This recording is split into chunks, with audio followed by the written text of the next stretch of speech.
Les invitamos a visitar nuestro sitio web, tradetankmx.com, y seguirnos en nuestras redes sociales, Twitter, LinkedIn y Facebook, en donde nos encuentran también como TradeTankMX.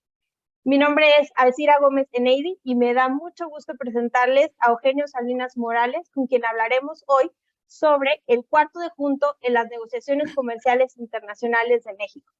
Entre otras importantes encomiendas, Eugenio es presidente de la Comisión de Comercio Exterior de CONCAMIN y justamente coordinador del cuarto de junto del sector privado. Antes de comenzar nuestro TTMX de hoy, quisiera abrirle el espacio a Eugenio para que nos saludes, Eugenio, y darte la oportunidad de presentarte. Qué amable, muy buenas tardes, noches ya. Muchísimas gracias a Alcira y a todos los organizadores. Hace rato tuve oportunidad de saludar ahí unos cuantos. Y pues a sus órdenes, Alcira, no sé cómo quieras que llevemos este foro. Y estaría yo pendiente de la moderación. Sí. Inicio con una presentación o quisieras permitir ahora sí que interrupciones para precisiones o lo dejamos al último. En fin, estoy a la disposición de cómo quieran manejarlo en la parte logística y metodológica. Gracias, Eugenio. Vamos a tratar de hacer 3 bloques de conversación. El primero empezando un poco por la introducción. Incluiría yo algunas preguntas y luego te doy la palabra para que expongas tus comentarios. También abriremos el foro para las preguntas de los asociados y asociadas que están conectados y estaremos revisando nuestras redes sociales para ver si hay alguna pregunta del público en general. Y justamente para comenzar, hablando sobre este modelo del cuarto de junto mexicano en las negociaciones comerciales internacionales, me gustaría preguntarte un poquito sobre qué recuerdas de esta historia que comenzó con los orígenes de un diálogo institucional por allá de finales de los 80, principios de los 90, cuando nos enfrentamos justamente con el primer acuerdo internacional, que era el tratado entre México, Estados Unidos y Canadá, que seguramente tú lo recuerdas muy bien. Bien, gracias. No los aburro, pero precisamente con tu pregunta y para dar un poquito de contexto. En mi caso, comencé a trabajar con la heroica y antigua SECOFI. Para muchos de ustedes que son bastante más jóvenes, no, ese nombre no les es muy familiar, pero era la Secretaría de Comercio y Fomento Industrial, que allá, como bien decía Alcira, por los años 80, retoma, no estoy muy seguro desde los 70, pero retoma las responsabilidades y facultades y toda la agenda de negociación comercial de México, que estaba en algún momento en la Secretaría de Hacienda. Y entonces ahí existe una área de negociaciones comerciales internacionales de un personaje que también algunos de ustedes recordarán su nombre por ahí, Abel Garrido, que cuando yo voy a hacer mis primeros pininos ya como profesionista, ya a mediados de los 80, voy a dar y conozco las diferentes áreas en la Secretaría de Comercio y Fomento Industrial. Me interesa la parte de comercio exterior por 2 motivos que les debo de confesar y de ver, porque tiene mucho que ver cómo se fue desarrollando esto. Por un lado, algunos se pudiera llamar prácticas y primer trabajo ahí informal en cierta manera o de tiempo parcial mientras estudiaba, fue en el grupo Alfa y en el área de que se llamaba Economía Internacional. También conocerán ustedes por ahí el nombre de don Everardo Elizondo, que luego fue subgobernador de Banco de México. Él era el director de estudios económicos y eran y son grupos industriales que siempre están en la avanzada y están en la posición de ver qué sigue. Y en ese tiempo empezaban unos grandes problemas con los temas que es el dumping y que eran los subsidios por los impuestos compensatorios por compensar subsidios, que entonces grandes empresas y conglomerados, como en ese tiempo que empezaban ya a exportar fuerte al mundo, pero principalmente Estados Unidos, pues se empezaban a enfrentar con esas exposiciones. Me recuerdo muy bien cuando mi jefe en aquel tiempo, yo no dependía de Everardo Elizondo, pero dependía de gran maestro que todavía quiero y aprecio mucho, David Martínez Cernaca, en la Facultad de Economía, que me pone en el escritorio la Ley de Comercio de Estados Unidos y empiezo a leer ahí y lo primero que fui a buscar un diccionario que me dijera qué significaba antidumping. Por supuesto que la definición que encuentro en el diccionario no tenía nada que ver con lo que era la ley y fui batallando, fui entendiendo de lo que se trataba y qué cosas de la vida a la postre, a los 2, 3 años, cuando empiezo ya mi trabajo profesional, pues voy a dar un área que muy orgullosamente se llamaba Defensa a los Exportadores Mexicanos en la Secretaría de Comercio y Fomento Industrial. ¿Qué éramos? Es cuando antes y previamente a GATT y previamente a cualquier tipo de tratado nos enfrentaban exportadores mexicanos en sus exportaciones a Estados Unidos cuando teníamos, como sucedió en esas épocas en muchos países, una serie de programas que incentivaban y que promovían las exportaciones. Teníamos una lista de, pues, en algunos casos sí se tipificaban como subsidios, de acuerdo a, en aquel tiempo ni siquiera OMC, al GATT, y que entonces enfrentábamos esos impuestos, esas investigaciones. Seguramente varios de los de ustedes conocen todo el mecanismo de la Unidad de Prácticas Comerciales Internacionales, ahora de Economía. Por supuesto que no existía, no teníamos ley de comercio exteriores hasta el 86 y me toca ahí, les digo, fue realmente mis inicios del comercio y de las negociaciones, estar en ese departamento de defensa a los exportadores mexicanos que se enfrentaban a investigaciones de prácticas desleales en Estados Unidos. También ahí debo de hablar de una institución que seguramente también muchos de ustedes no la conocieron, pero fue el Instituto Mexicano de Comercio Exterior, que precisamente ahora ya está remodelado, pero fue la sede y se hace el edificio en el que luego albergó a la Secretaría de Economía por muchos años, hasta hace 4 o 5 años que se renueva. Por ahí estaba incrustado en una serie de paredes y en los salones el signo aquel que era, había un símbolo, un logo muy interesante de lo que era el Instituto Mexicano de Comercio Exterior, que desaparece cuando toma algunas responsabilidades desde Bancomex en aquel tiempo y por supuesto la propia Secretaría de Economía, ¿no?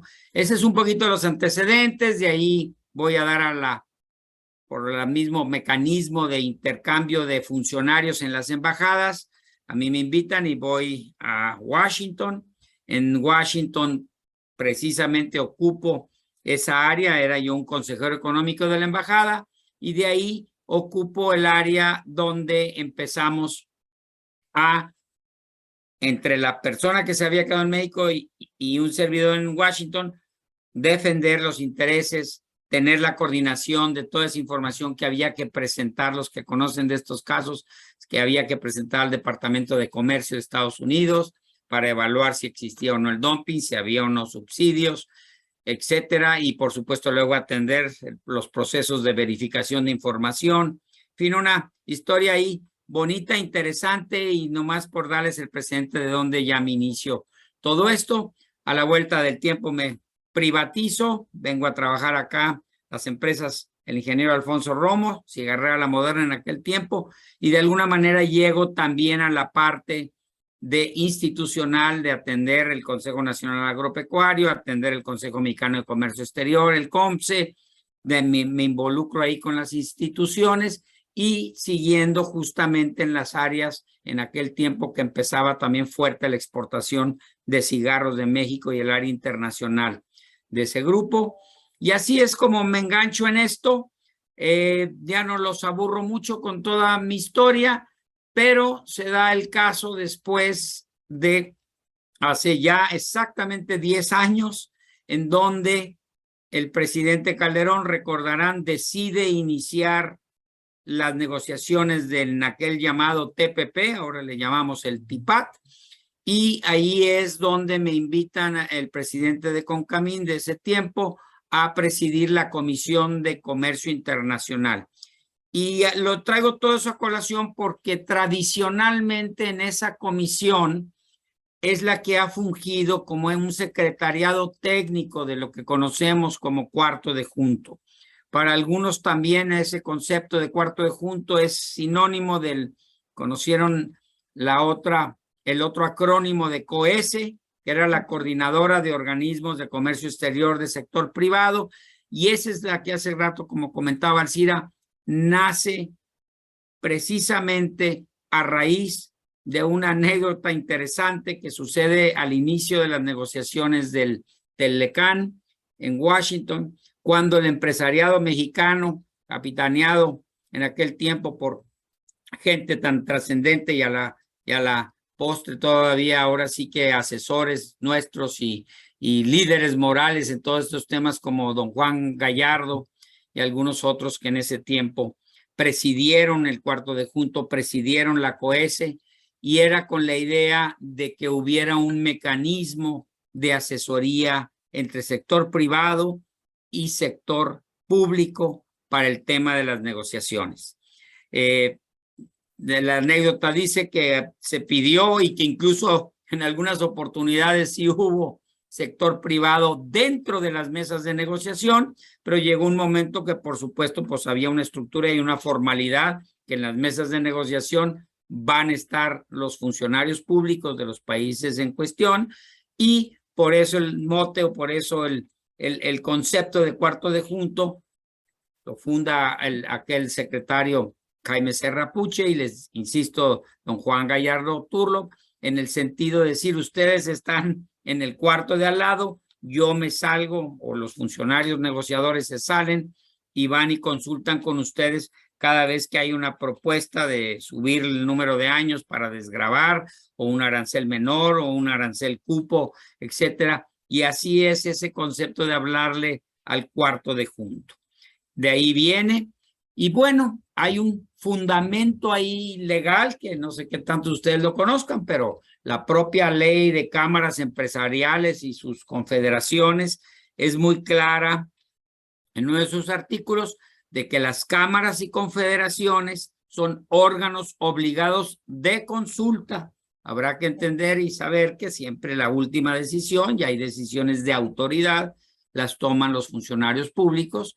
Sin embargo, hay esa obligación de oírnos y de proponer al sector privado, entiéndase las diferencias, hoy te explico un poquito más cómo estamos compuestos y cómo operamos, pero proponer al sector privado las posiciones de negociación, las ofertas los que han estado en mesas de negociación que se hacen en temas arancelarios, en temas de reglas de origen, en temas de propiedad intelectual, etcétera, y oír ahora sí a los expertos, a los que el día a día hacen los negocios, y que eso ayude para llevar ahora sí elementos a esos negociadores y puedan defender los puntos que se requieren y negociar.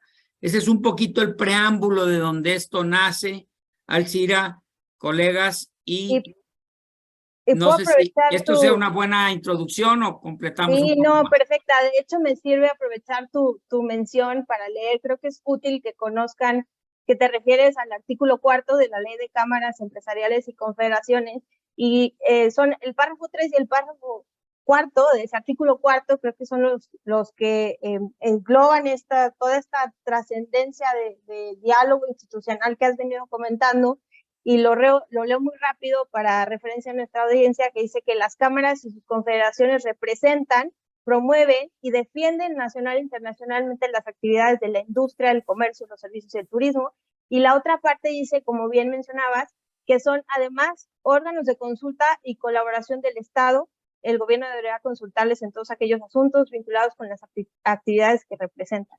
Y dicho esto, creo que otra cosa que me gustaría preguntarte es como tu perspectiva de SECOFI, la COESE, al día de hoy, cómo se conforman esta consulta interinstitucional. ¿Cómo definirías tú qué es el valor del modelo del cuarto de junto mexicano, que además, según entendemos, tiene su particularidad? No se hace así en todas partes del mundo. Así es, en muchas ocasiones nos han preguntado. Es más, quiero recordar que a un par de países de los hermanos de Latinoamérica me invitaron hace algunos años a exponer y de ver un poco, ahora sí, la metodología, el sistema y cómo esto funcionaba. Y esto es importante. Qué bueno que preguntas por ahí, Alcira, por dos cuestiones. Primero, no estamos hablando en ningún caso de una asociación, confederación, cámara, consejo, nada institucionalizado como existen para otros o institutos. Es una entidad amorfa en cierta manera que crece y se reduce conforme las necesidades de negociación. Es de entenderse que cada frente de negociación tiene particularidades y en unos puede estar más interesado la industria, en otros está el sector agroalimentario, en otros servicios, etcétera. Entonces, desde ahí partimos con un ente que crece, se reduce, sesiona en las épocas donde no se tienen negociaciones, aunque últimamente y de estos últimos años fuimos bastante activos en eso. Ahorita recorreremos un poco los frentes de negociación y esa es la particularidad. Ese es un punto importante. El segundo, tiene que verse como un ente y de ahí el respeto y la confianza y la apertura del sector público para con el cuarto de junto con nosotros, de que debemos de manejarlo como una representatividad de los gremios, de las industrias, de las cámaras, de los productos, ¿verdad? A final de cuentas. ¿Y en qué sentido voy con esto? Quienes somos miembros de cuarto de junto, por ahí estoy pendiente ya de hace unos mesecitos de una depurada, porque ya tengo algunos por ahí en las listas de distribución que ya nos están asesorando, pero desde el cielo, caray, se nos han adelantado algunos. Tengo que hacer una depurada, pero pasamos de los 400 miembros como cuarto de junto. Cada uno de ellos es acreditado, insisto, por una cámara, una asociación, un instituto, de los miembros a su vez de las confederaciones o del propio Consejo Coordinador Empresarial, se acreditan y hay un compromiso de confidencialidad de que la información que reciban, les decía, ha llegado la confianza en el gobierno y con esos compromisos que se nos adelanta muchas veces lenguaje, se nos dan posiciones para que leamos, para que podamos ser órgano de consulta y de asesoría, la verdad. Entonces, esas las dos cuestiones. Nadie viene ni a ti, no debe de estar ahí a título personal, ni debe de estar incluso por una empresa, sino de alguna forma porque están representando un gremio y ese gremio es parte de una asociación más grande, de una confederación, y es quien acredita. Y luego, pues sí, desgraciadamente a veces sí ha pasado y hay sus fugas de información. Es difícil, ya se imaginarán cuando está el tema de las negociaciones, como nos sucedió con el tema del TEMEC, pues había tantos de cuarto de junto adentro como muchas veces afuera los colegas y compañeros de los medios, y pues no faltaba ahí que a veces teníamos problemas con los funcionarios porque, pues como se imaginarán, cualquier información que se fugara de una posición que nos vinieran a plantear y todo, pues siempre, y conociendo respuesta del sector privado, le reduce grados de libertad a la mera hora de estar en la mesa de negociación. Entonces, ese es el mecanismo, crece, se reduce en función de cada frente de negociación y los sectores que de alguna manera están involucrados, ¿no? Sí.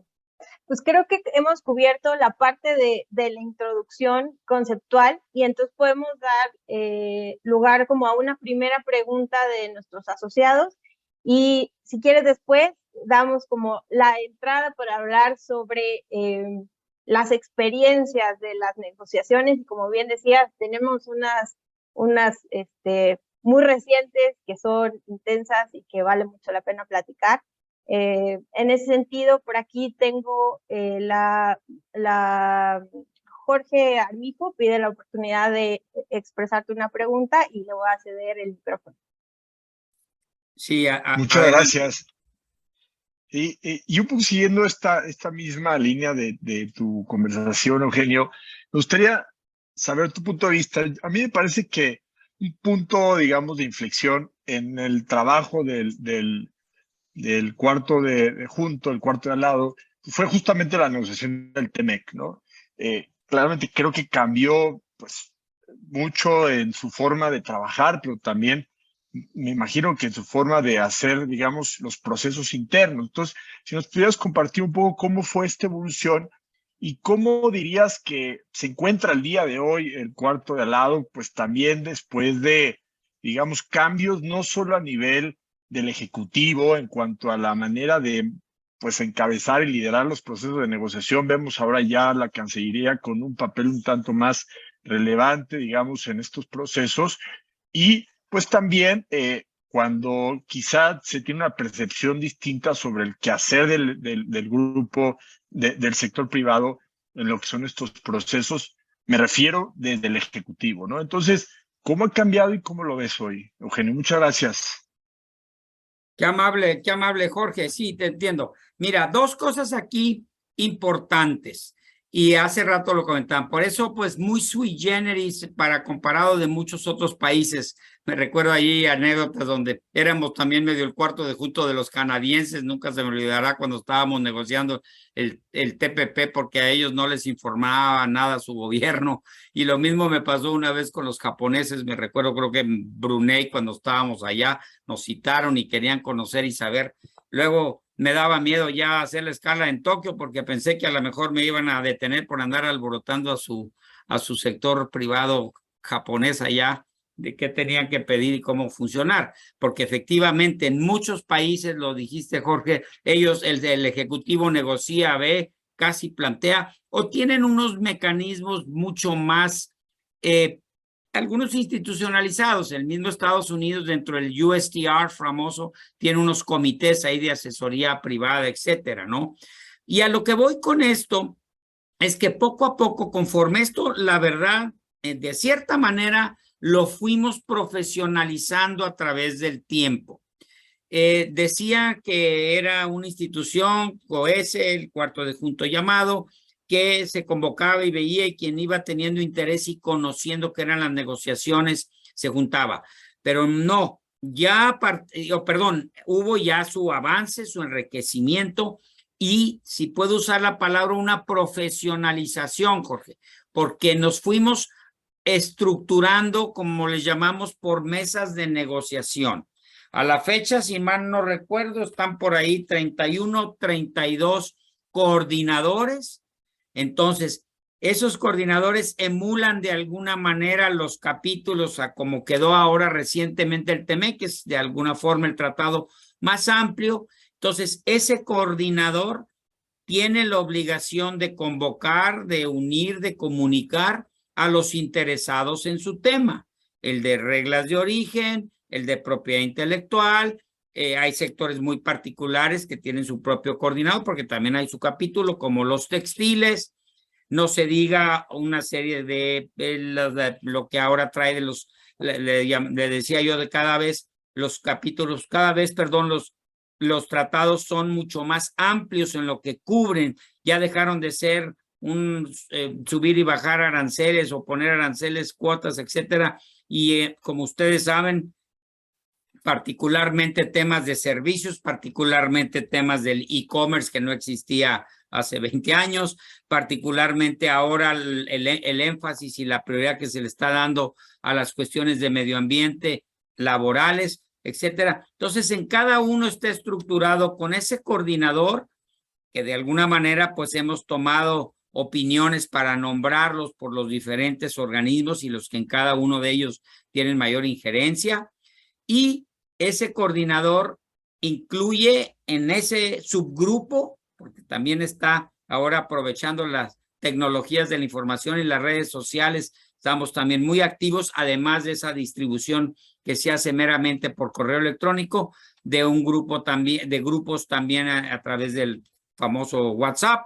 Y esa es la forma de operar mucho más estructurada y donde a la hora de tener una ronda de negociación, porque esa es la parte que no hemos llegado, tratamos de tener esos coordinadores o de que ellos sean los que tengan el contacto con su correspondiente negociador en el gobierno, porque en la parte de gobierno todo cuelga en la Secretaría de Economía, de la subsecretaria Luz María de la Mora. Abajo hay distintos niveles de negociadores, y no nomás de niveles, sino específicamente por sectores o temas, y tiene su contraparte en esos coordinadores que son los que ayudan a intercambiar. Debe ser el enlace de la Secretaría de Economía para a su vez convocar a ese grupo, o cuando ofrecen querer venir a ver el lenguaje que se está redactando o posiciones específicas. Entonces, si la palabra es correcta, sí ha evolucionado, Jorge, y nos hemos ido tratando de especializar y de ver que esto opere. Aquí debo de hacer otro paréntesis o una precisión. Definitivamente que nos estamos y nos hemos enfrentado con un gobierno que no nada más en esto, porque a la hora cuarto de junio debería de haber para muchas cuestiones de política pública, de política económica, y sabemos que todavía se ha batallado mucho para tener una articulación, ya no digo con la Secretaría de Economía, con Energía, con Hacienda, etcétera, en los temas. Entonces, sin embargo, tenemos ahí un gran activo, insisto, en la doctora Luz María de la Mora, que ella ha permitido y ha permeado a que se mantenga. Es alguien que conoce, viene de hace muchos, bueno, no voy a revelar su edad, pero de varios sexenios para atrás, que ha sido una gran negociadora para México y con esas responsabilidades, y que de alguna manera conoce este mecanismo y nos ha incluido, y hemos seguido teniendo las distintas reuniones, te vuelvo a insistir, de consultas, que ese es el nombre correcto. Esas consultas se complementan, y con esto termino, en muchas ocasiones con lo que se llaman los informes de los avances de la negociación. Ya te imaginarás, a veces en cuartos donde podemos estar 120, 150 personas, pues no es una manera ni la forma realmente de estar ofreciendo una posición. Incluso hay cuestiones pues confidenciales que se tratan. En la época del TEMEC se trataron cosas muy confidenciales en la parte de propiedad intelectual, en la parte de reglas de origen automotrices, que como saben ustedes eran los temas belli ahí del tratado, y se llevaban a cabo esas consultas ya en lo particular, no con ese cuarto de junto ampliado, sino por coordinación de la parte de los que le llamábamos de los automotrices, ¿no? Sí, yo creo que, Eugenio, de esta conversación, este es uno de los puntos a los que a mí yo quería ponerle un pin sobre lo bueno de la profesionalización y de la especialización, porque al final tú tienes algo que como ya dijimos no se ve en otros lados, tienes una interlocución con la Secretaría de Economía, con personas de las cámaras a las que se les consulta, pero tienen todo un entendimiento de la estructura técnica del comercio internacional y de sus negociaciones. Entienden muy bien para cada sector cuáles son los acuerdos en el marco de la OMC y cómo eso permea en nuestra propia legislación interna. Es decir, una empresa no nace teniendo un especialista en los acuerdos de comercio digital o en remedios comerciales. Sin embargo, a través de estas interlocuciones permite un diálogo informado, justamente, que es una frase que a nosotros nos gusta usar mucho y que tiene mucha utilidad para el país. Y con esto quizás la siguiente pregunta, para ligar un poquito ya sobre las negociaciones en serio, a mí me gustaría preguntarte si tienes alguna anécdota o aprendizaje relevante que destacarías, por ejemplo, de las negociaciones más recientes, que son seguramente las que nuestra audiencia tiene en mente, pues, Alianza del Pacífico, TIPAD, por supuesto, TEMEC, o sea, como aprendizaje de estos últimos años, de este cuarto de junto modernizado, profesionalizado, ¿qué podrías comentarnos? Sí, qué amable, gracias. Efectivamente, yo les comentaba que mi participación, si la palabra es correcta, activa y ya no tan reciente, pero de los últimos 10 años, porque tienen que ver, les insisto, les comentaba hace un momento, en el 2012, cuando iniciamos la negociación del TPP, ahí hay cosas muy interesantes que curioso, digo, yo sé que al último el señor Trump decidió salirse y a la fecha Estados Unidos no es miembro del TPAT, pero era extraño y me recuerdo ahí otros grandes asesores y por supuesto artífices de toda la infraestructura de comercio exterior de México como el doctor Jaime Zabludovsky. Me acuerdo que discutíamos y veíamos que no era posible que México no estuviera en una mesa donde Estados Unidos estaba negociando, ¿verdad? Porque lo que significaba en aquellos momentos Estados Unidos, pues era ahí el líder de los, primero creo que si mal no recuerdo, empezaron 4 países como TPP y se fueron uniendo para cuando llegamos nosotros, Canadá y México, Japón, si se recordarán los últimos, pues ya había 9 países por ahí para luego completar los 12. Entonces, no había mayor argumento. En algún momento Jaime Zabludovsky y yo lo promovimos y tuvimos algunas reuniones con distintos empresarios y con las cámaras y asociaciones, de decir, en una mesa donde está sentado Estados Unidos, tiene que estar México, ¿verdad? Porque todos sabemos, y como fue sucediendo a través del tiempo, el concepto de que se nos iban erosionando nuestras preferencias, porque al mero principio, pues no había, o muy pocos países tenían un tratado con Estados Unidos y la preferencia nomás la recibíamos nosotros. En el momento que Estados Unidos empieza a hacer más tratados bilaterales y regionales, pues por supuesto se va erosionando la preferencia en el sentido que vamos teniendo mayor competencia. Y pues ahora sí que pesca el anzuelo y el presidente Calderón en ese momento decide que sí se lance o busquemos incluirnos en las negociaciones de TPP, y es como en aquel verano del 2012, si mal no recuerdo, se hace el anuncio. Y la coincidencia muy particular que se da, y parte de lo que Alcira me preguntaba, es que la primera ronda de participación de México justamente empieza un día o 2 días antes en Nueva Zelanda de cuando venía el cambio de sexenio, 28-29 de noviembre, que me acuerdo que duró, que ahorita platico la otra anécdota, porque en el sentido de que ahora bueno, ya está externo, pero que luego continuó de subsecretario Rosenzweig, pues dijo, yo no me quiero ir, pues si yo dejo de ser subsecretario mañana en la tarde, ¿cómo que me voy a negociar por México? Y y pues luego, si se recuerdan, fue ratificado, pero en ese momento, pues la estructura es si todos los funcionarios de ese nivel renunciaban. El subsecretario no participó en esa primera ronda de negociación. Después fue reconfirmado, si se recuerdan, con el presidente Peña y sí continuó ya la negociación él. Pero ahí estuvimos con otros de los colegas de economía en esa primera ronda en Nueva Zelanda y ahí se inicia, me inicio propiamente, ahí todavía compartía con un gran amigo, lo aprecio, por ahí debe de andar el querido Rafa Urquiza, que también por algún momento estuvo él liderando y coordinando los trabajos del cuarto de junto.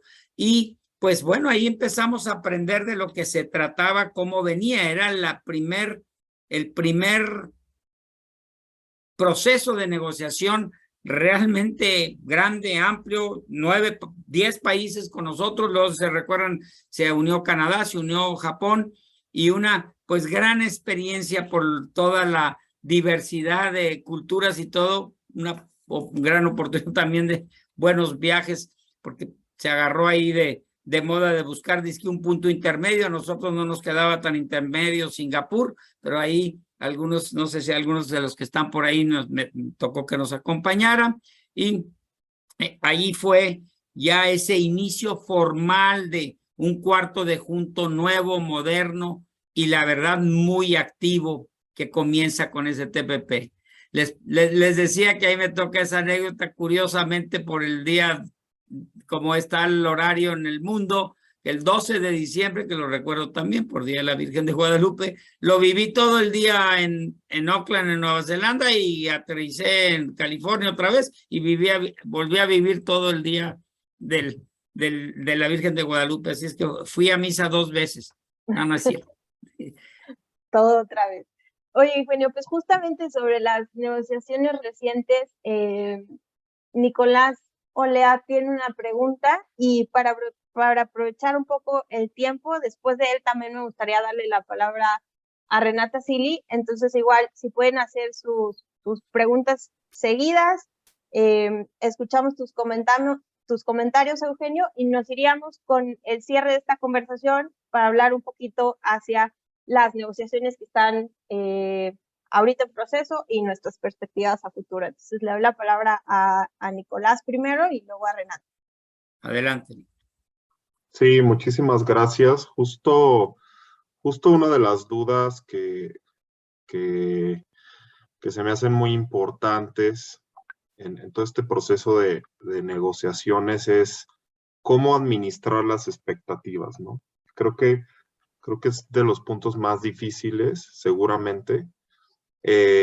O sea, cómo hacer que, digamos, cómo quedar bien con una industria, con la otra industria, cómo decirle, ¿sabes qué? Sí se pudo, no se pudo, porque pues cada industria pues tiene sus productos, sus intereses. A algunos les interesan más unos capítulos, algunos otros, algunos traen los temas de reglas de origen. Digamos, ahí nos gustaría, Eugenio, saber tú cómo es que pudiste y has podido pues administrar esas expectativas, ¿no? ¿Respondo o vamos? ¿Puedo responder, Alcira? Como prefieras, si quieres responder. La mía es ligada, creo que ¿Va ligada a la de Olea, Okay. con otro matiz. Te Bueno, escuchamos. un poquito parecida la pregunta, pero justo ahora que está comentando sobre esta incongruencia, ¿no? Casi de Estados Unidos, de cómo que tú eres el impulsor del TPP y después te retiras, ¿no? Pues, o sea, justamente estaba pensando en pues, que parte de un momento en el que era una forma de responder a la pregunta de qué hacer con China, ¿no? Era otro modelo que Estados Unidos tenía o está impulsando sobre cómo organizarse para, pues, enfrentar pues, esta competencia estratégica, ¿no? que sostiene con China. Y justo eso lo quiero también ligar un poco hacia pues un comentario similar, una duda similar a la que decía Nicolás, sobre cuál es ahora la perspectiva del Cuarto de Junto cuál es la posición hacia China.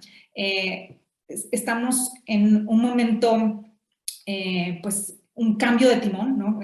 Precisamente porque también un poco Estados Unidos cambia la dirección completamente hace unos años. El TMEC es producto también de este cambio. Y aquí también quisiera saber cómo al interior del Cuarto de Junto se puede, pues, hay algunas industrias, sí, balancear los intereses. Por eso decía que estaba relacionada la misma pregunta, porque por un lado, desde luego hay grandes industrias que China es su competidor directo en Estados Unidos, pero otras también son, hay una dinámica triangular en la que grandes de los bienes que importamos también o que exportamos se importan de China y se procesan aquí. Entonces también quisiera saber cómo se puede balancear entre industrias, y aquí matizando un poco hacia el rol de China, porque tiene otro tono geopolítico que quizá pudiera ser un poco más difícil todavía, pues, saber cómo conducir estos intereses. Y sobre todo, siempre, ¿qué tanto tomas en cuenta tu contraparte americana? Y esa es la pregunta. Muchas gracias. Wow, muy interesantes las dos, y no sé si pueda contestar toda la precisión, porque sí incluyeron varios puntos que a lo mejor no tendría toda la información, pero tocaron un punto muy importante que, mira, primero, efectivamente, ya ni siquiera contra las contrapartes extranjeras, pues tenemos muchas veces intereses encontrados, ¿verdad? Porque muchas veces, pues ellos quieren arancel cero de inmediato y en México queremos 10 años para desgravar X industria o una regla de origen, como sabemos, estricta y nosotros libre, etcétera. A veces esas mismas dificultades suceden internamente. Porque gracias a Dios ya en México tenemos en muchos sectores unas cadenas de valor que se llaman, ¿verdad? Estructuras, la verdad, muy fuertes, muy formales y muy completas. ¿A qué voy con esto? Y ahorita pongo un ejemplo muy claro. En la cadena de valor de la industria de cárnicos. Pues claro que estamos... incluyo porque parte de la empresa para la que trabajo, estamos en la de industria de los cárnicos finales procesados y ya vendemos casi al público, pero pasamos por otros 3 o 4 eslabones, incluyendo el que cría el animalito, entiendas el bovino o el cerdo o incluso los pollos, la avícola, que va a luego ir surtiendo y tenemos intereses pues diferentes. El señor avicultor quisiera liberalizar los granos, porque todos sabrán por ahí, pero 2.7 a 3.2 kilos de grano de maíz hacen 1 kilo de pollo, ¿verdad? Y en el cerdito 5 o 6 kilos y en la res 8 o 9 kilos hacen 1 kilo de res. Por eso también las diferencias de precios que ven por ahí, ¿no? Que existen en el mercado. ¿A qué voy con esto? Que la alineación que tenemos que tener, y por eso el cuarto de junto tiene una responsabilidad de alinear esas cuestiones, apoyar en cada uno de los eslabones de una cadena lo que sea mejor. Y por eso a veces vamos a ver, y los que conocen los conceptos de protección efectiva, y los que conocen los conceptos de un arancel cupo, y los que conozcan los conceptos de escaso abasto, que se da mucho, por ejemplo, en industria textil, tenemos que saber ponernos de acuerdo para ofrecer esas posiciones que muchas veces también son negociadas entre el propio sector privado. Jorge, creo que me preguntabas por ahí. ¿Y en qué sentido te digo? Que se junta la cadena textil-vestido, y te vuelvo a decir, es bien diferente el que confecciona el vestido, que hace la tela, que hace el hilo, de la industria petroquímica, etcétera, ¿no? Y a veces es ahí poner de acuerdo. Hay una responsabilidad como de cuarto de junto que la tenía yo, y la verdad creo que ha sido ahí algo de mis éxitos o del continuar ahí, de ver de la inclusión, de siempre dar esas oportunidades, porque todo mundo debe de venir a aportar. Y no nomás por hablar o tener la fuerza, sino que hay elementos para decir. Un ejemplo muy clásico, podemos competir con la industria petroquímica de Singapur o de Malasia, de otro lugar. Nada más que tenemos un cuello de botella en el insumo de Pemex. Me lo solucionas, gobierno, y a lo mejor puedo tener los suficientes elementos, y eso de eso algo conoce Alcira, para que yo sea competitivo con otras. Si no, me tienes que cuidar también en el lado del producto intermedio final, ¿no? Me recuerdo, no sé si todavía viva, la verdad, hace mucho que no sé, de don Justo López, que en alguna época que yo era presidente del Consejo de la Carne y él era presidente de la Unión Nacional de Avicultores. Y me recuerdo, pues nosotros, otra vez, los que estamos produciendo producto terminado cárnico, pues queríamos oportunidades de apertura, queríamos fuentes de abasto externas, etcétera. Y pues ya ven que ha ido y venido el famoso tratado con Brasil, sube como montaña rusa y agarra vuelo 2 años y se vuelve a caer y en fin. Y alguna vez que le comento, pero don Justo, a ver, pero ¿cuál es su problema de Brasil? ¿A poco le tiene miedo? No, hombre, Eugenio, ni me digas eso, nunca le hemos tenido miedo a Brasil los avicultores, le tenemos pánico.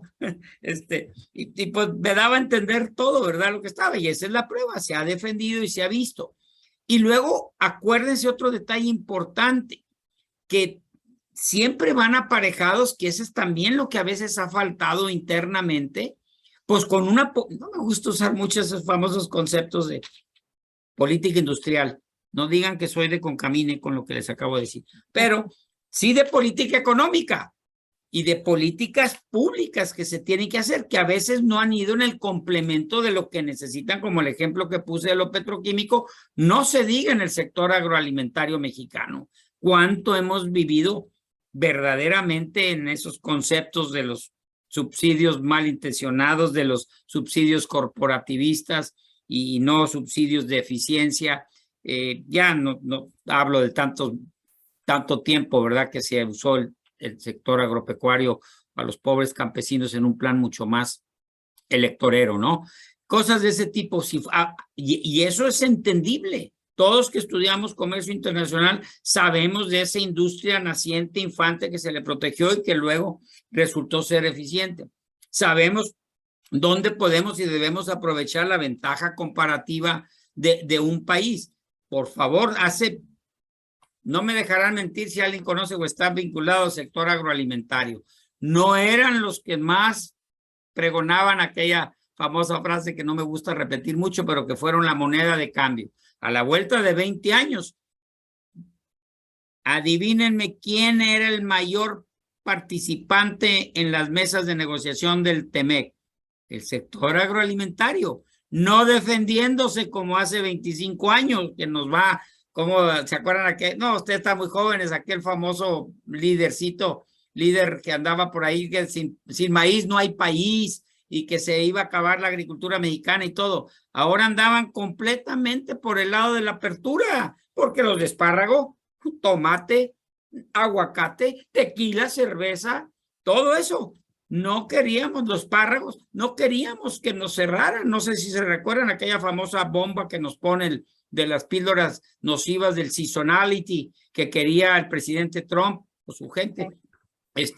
¿Cómo la defendieron y cómo dio vuelta el tema? Si un sector superavitario tenemos a raíz del TEMEC o Telecán, entonces es el sector agroalimentario. Esas son las cosas que hubo que ir creyendo, pero que a su vez también fueron resultado de esa transformación interna de México. Por favor, esa ventaja comparativa que tenemos de las zonas tropicales, de las tierras muy buenas que tenemos no para granos, no somos una parte pequeña de México, pues, es eficiente en lo de granos, pero en lo demás, como se ha explotado el Bajío y todo, en productos de hortalizas y vegetales.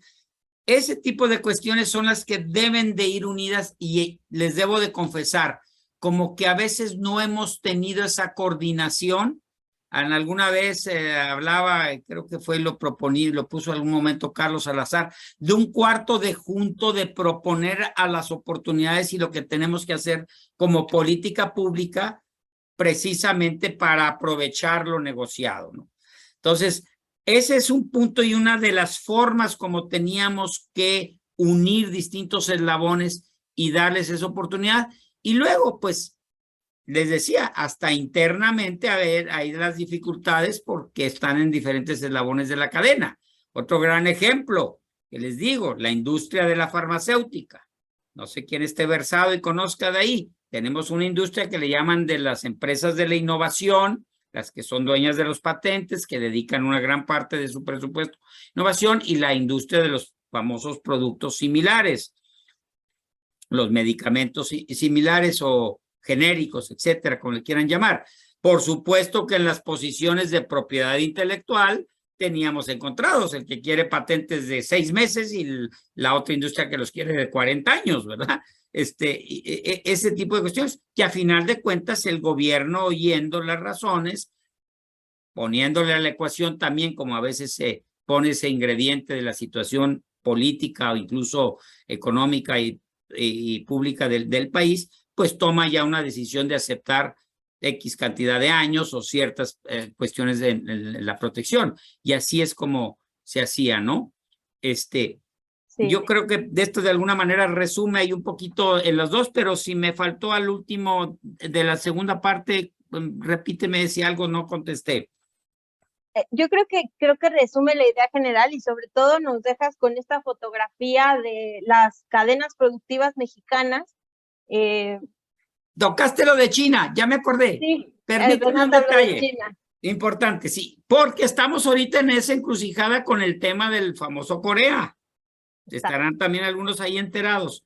Así Y es, ya. mira, aquí, y debo de confesarles, el sector privado mexicano, ya hemos tenido varias reuniones ahora sí que al más alto nivel, y entiéndase, señor secretario de Relaciones y señora secretaria de Economía en el último mes, en el sentido de que vamos a ver, y hay un compromiso de sector privado mexicano, sector privado, totalidad, de hacer la monografía, el estudio, el análisis para determinar qué es lo mejor para México.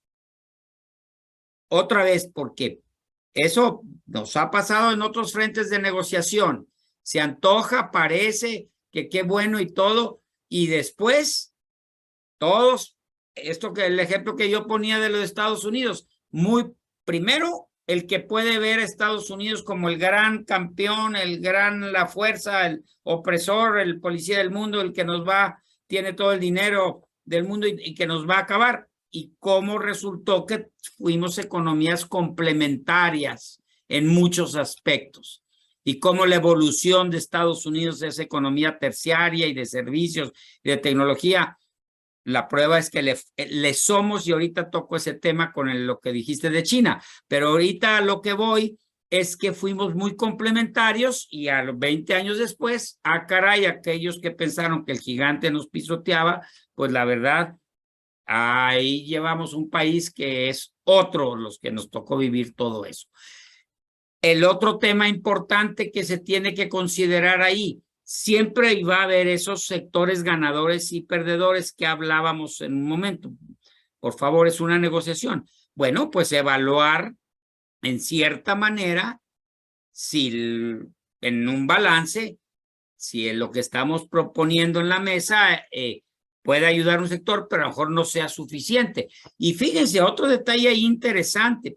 Sí, habrán oído y ha habido una serie de argumentos que para el sector agroalimentario el tratado con Corea pueda ser conveniente porque hay oportunidades. Es un país que importa mucho de lo que consume de alimentos, y por el otro lado entra, y aquí tomo el tema de lo de China. Cuando vemos un país tan cercano de China, tan cercano de Vietnam y todo, déjame darle vuelta a la tortilla. En el sector manufacturero difícilmente vemos oportunidades porque es un mercado maduro y de proveedores de la vuelta de la esquina, comparado con, no sé, ahorita ha de tardar un barco 15 días de México, puertos mexicanos en llegar allá, y que entonces no se le vea una oportunidad. Hoy lo hablábamos en una de las reuniones. Nada vale bajarme el arancel. Los aranceles, that's not the problem. Ese no es el issue.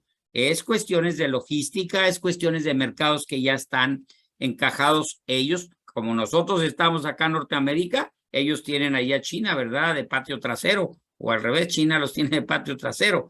Entonces, ese tipo de cuestiones son los que tenemos que evaluar, y tiene la madurez y sensatez del sector privado en su conjunto de decir, vamos porque beneficia a México. Y ojalá que no lo veamos en la fotografía del spot, porque podemos tener alguna industria con algún problema o circunstancias muy particulares, como ahorita están pasando en el mundo por precio de los energéticos, etcétera. Que podamos hacer la prospectiva y los análisis. Hoy le llamaron un análisis, aquí apunté, que dijo hoy, de hablar de lo que estábamos haciendo, de equilibrio parcial. Los que son más técnicos leídos y estudiados, a mí ya se me olvidó en mis clases de economía, de equilibrio parcial, en el sentido de ver a final de cuentas qué industrias ganan, qué pierden y cuál es el overall para el país. Y aquí nomás hago un comentario con lo de China. Tiene algunas particularidades igual, pero igual algunos, incluyendo Alcira, no me dejarán mentir. Desgraciadamente, y eso es lo que vino a llevar a la guerra, es que China, después de la oportunidad que se le dio de cuando se incorpora a la OMC, pues sabemos que no está y no ha transitado a esa economía de mercado y a esa arm's length transactions que se hacen y reducción de subsidios. Entonces, pues contra eso, porque es todo otro tema, todos sabemos que no nomás es subir y bajar los aranceles, de ahí con lo que empezaba yo, que les platicaba de mi carrera, la importancia de la parte de subsidios o de dumping, ¿verdad? Y pues China es el campeón con más de 1,100, creo, al siglo 1,200 investigaciones que tiene documentadas en OMC. Y también, lo traigo de colación, Corea es el que le sigue y no creen que por mucha diferencia, creo que al menos como con la mitad o más también, que son otros de los temas que por ahí alguna vez un presidente americano insistió, y es, I want free but fair trade. Y ahí también, ¿dónde vamos a competir cuando tenemos un país que está subsidiando o que está haciendo políticas que permiten el dumping, ¿no? Entonces, esa es la otra consideración y donde tenemos que evaluar, bien lo dijiste hace un momento, quien me hizo la pregunta al final, se me fue el nombre, fue Renata, perdón, de decir la complementación que sí requerimos de muchos de los insumos de China. Pero fíjate también aquí lo que sucede interesante también que hemos estado evaluando. Si, como uno de los elementos que ahorita se han insistido para lo del tema de Corea, que vendría más inversión y un interés por traer industrias a México. Híjole, sí, no, ya hay unos ejemplos ahí exactamente lo contrario.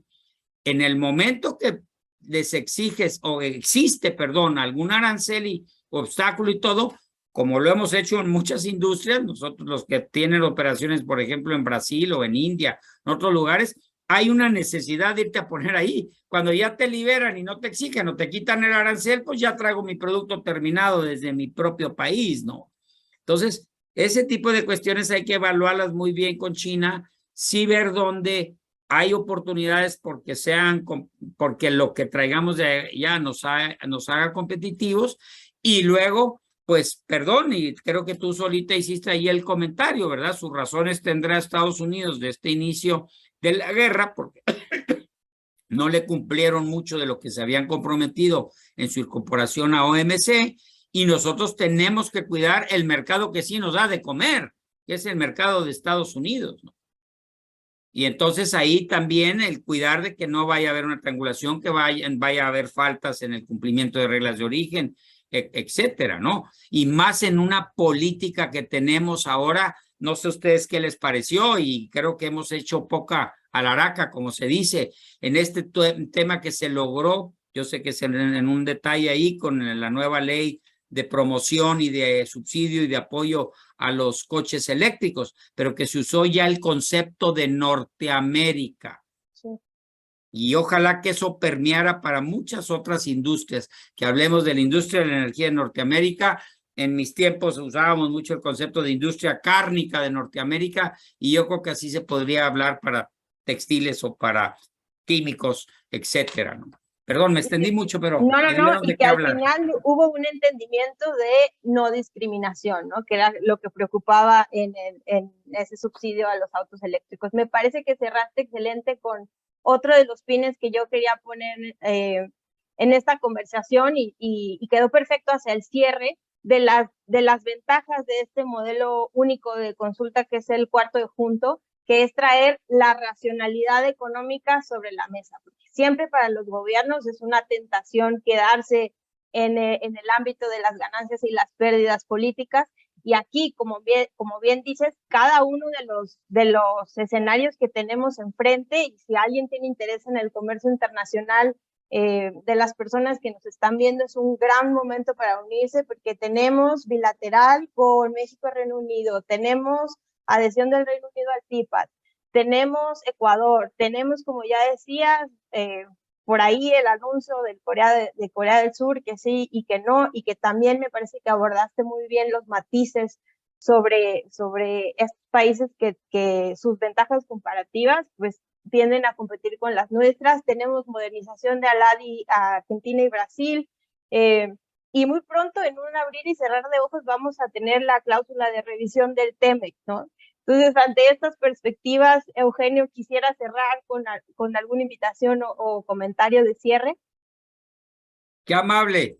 Gracias y a todo, y creo que bien nombraste. Efectivamente, la agenda no se termina de negociaciones con haber terminado la negociación del TEMEC. El mismo TEMEC da mucho ahorita, todavía va a ser motivo de negociación. Este concepto de resolver las consultas, pues es yo digo, interpreto y tengo esto y yo pienso y interpreto, perdón, las consultas sobre el tema de energía, las consultas que hay sobre reglas de origen, en fin, las consultas que tiene Estados Unidos y Canadá con su tema lácteo, etcétera. No dejan de ser todavía motivo de una negociación continua que va a haber, como decir, ¿qué interpretas tú? ¿Qué hacemos? Y seguramente va a terminar ahí también un toma y daca. Este último punto que les dije de haber cambiado esa palabrita a Norteamérica, vas a ver que va a incidir a decir así nos tenemos que ver los tres países. Pero nomás redondeo tres cosas importantes de lo que comentaste. Efectivamente, en Ecuador estamos pendiente de un cierre de ahí que tiene que ver con el área de las pescaderías, entiéndase el atún y el camarón. Estábamos puestos ahí a finales de mayo para que eso sucediera, fue la subsecretaria, pero bien, pues al último, como siempre, muy en sus intereses, cada sector defendió y vio, y pues no se pudo llegar ahí a un acuerdo. Otra vez, tenemos que entender que estamos ahí en el tema agropecuario, en el sector industrial, propiamente no tenían ni un problema. Por ahí mi amiga Martita Versosa de la industria textil estaba un poquito molesta porque le fueron estirando el hilo y ya casi se rompía ahí a la pobre, como le estuvieron moviendo ahí sus reglas de origen, pero al final pudo lograr ahí una negociación. Era de los pocos sectores industriales realmente con un problema, con un detalle. Los amigos del sector automotriz ya habían acordado y solamente estaba la parte en donde pues no somos complementarios, sino muy competitivos, que es en lo agropecuario y particularmente en lo de pesca. Y ahí que pues definitivamente si hay que reconocerlo y decirlo, digo, pero si hay 3 o 4 productos de exportación de Ecuador, pues son los camarones y es el atún, ¿verdad? Entonces, estamos ahí en una dificultad.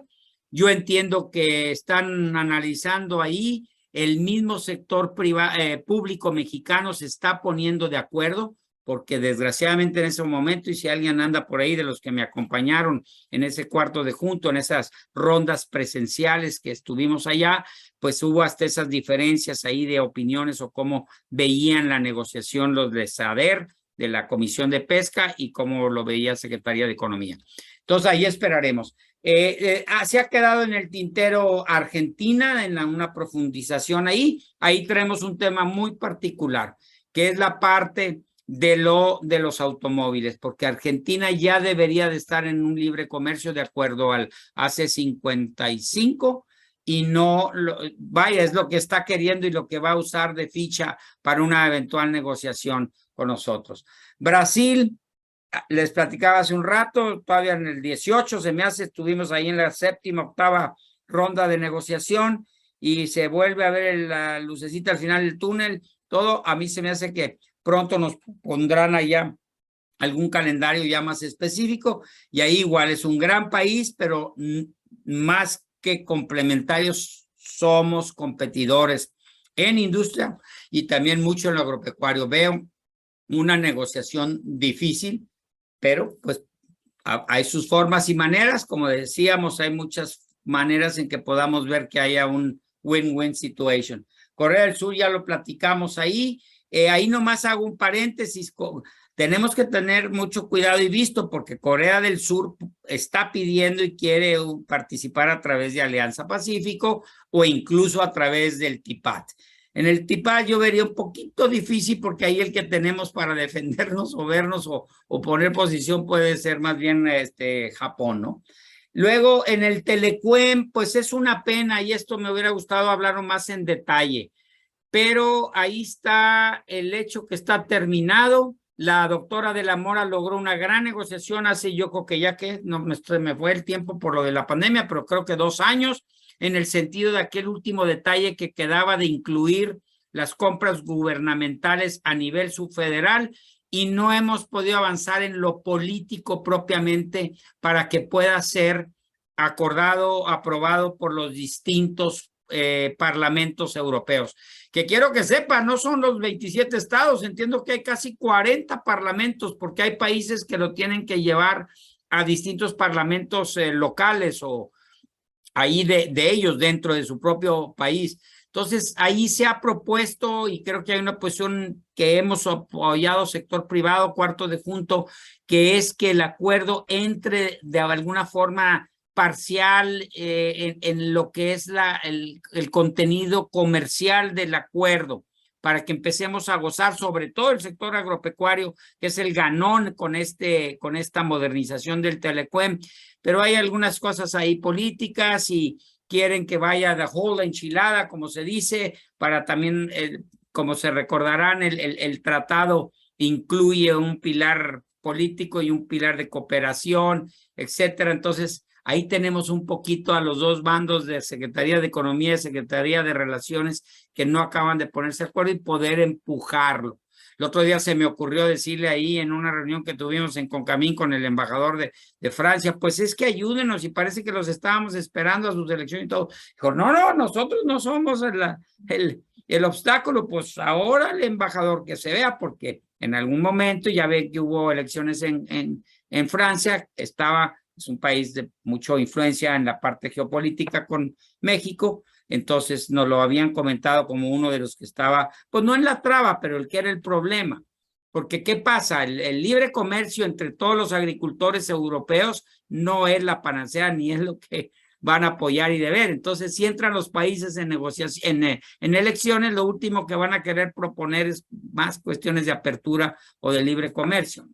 En fin, remato y termo, ya comentamos lo de Reino Unido, ya se iniciaron negociaciones formales. Hubo una primera ronda, el negociador usó el término, fue un round de sombra, en donde apenas eran los términos de la negociación, los términos de intercambio que se llama de lo que se va a proponer, y esperemos, entiendo que ya se está hablando a lo mejor ahora a finales de septiembre, por ahí que pueda hablarse de una segunda ya ronda.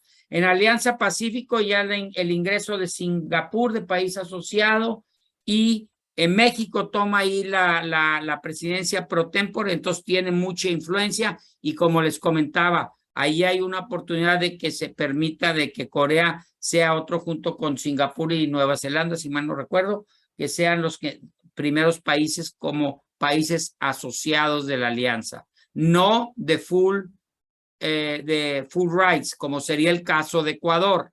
Ecuador, como ya todos los 4 países tendríamos tratado con él, Ecuador sí puede ser un país miembro de pleno de derechos completos, si es la palabra, ¿no? En fin, esas son, y no extiendo a más detalles, así ya sé que ya nos pasamos un poquito del No, tiempo. al contrario, gracias Eugenio, porque creo que esta fue una oportunidad para hacer una aproximación real al público que pues no está involucrado de manera tan cercana con estos procesos, y que es importante porque lo ven en todo momento, lo ven en conferencias de las mañanas, los ven en los periódicos, pero hay mucha tela fina que se debe discutir, y nos has ayudado mucho. El cuarto de junto, estoy convencida que es un modelo que hay que continuar, es una representación de los sectores productivos que conocen su economía y cómo hacer crecer el país, y el gobierno, que al final es quien toma las decisiones de política pública, y es una oportunidad de argumentación, de transparencia y de información que no hay que dejar perder para nada. Eugenio, de nuevo, muchísimas gracias por este tiempo extra. Ahorita voy a cerrar la sesión, y si me regalas 5 minutos, nos tomamos rápido una foto dentro del Zoom. Pero a todos los que nos acompañaron, les invitamos de nuevo a visitar nuestro sitio de internet, que es TradeTankMX.com, y a seguirnos en nuestras redes sociales de Twitter, Facebook y LinkedIn, que se llaman igual, TradeTankMX, y a seguir nuestros próximos eventos. Estamos muy contentos de compartirles que estaremos participando en 2 paneles en el Foro Público de la OMC 2022 en Ginebra. Estaremos hablando sobre comercio digital, trabajo y comercio, y también comercio sustentable, así que siempre son bienvenidos para comentar y para participar con nosotros. Muchas gracias por haber estado en esta sesión. Gracias, Eugenio. Les recomiendo nada más, y en un plan anecdótico, este libro, que algunos ya lo tienen por ahí, creo que está en internet, el cuarto de junto, una edición muy bonita que hizo y aportó el licenciado Juan Gallardo, que les comentaba, y en un plan anecdótico, pero también muchos detalles ahí técnicos se los van a encontrar.